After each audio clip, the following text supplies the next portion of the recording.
Welcome back to this video. In this video, I'll show you on how to change WhatsApp keyboard theme. So let's see. But before we dive into the tutorial, if you find this tutorial useful and you are already new to this channel, remember to click on that subscribe, turn on the notification bell for more useful tutorials like this. So with that being said, let's get started. The very first thing you need to do is head over to your WhatsApp. So I'm going to click on my WhatsApp account right here.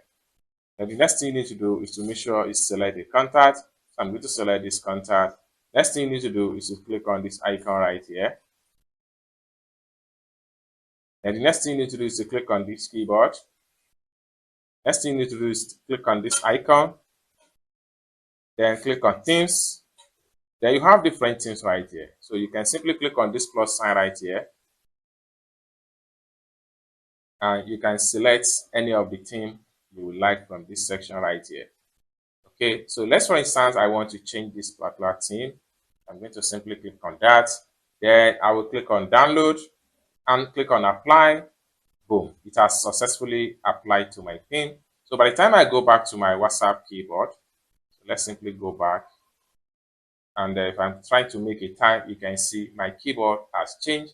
If you want to switch to another theme, you can click on here, then go back to theme. Click on this plus sign right here, and from the section right here, you can choose another theme entirely. This is another theme right here. I'm going to click on that, hit on download, and hit on apply. Boom, it's as simple as that. See, this has already changed. You can simply go back to your WhatsApp type section. So by the time I simply go back right here and I try to make a type, you can see I have a new WhatsApp theme keyboard. It's as simple as that.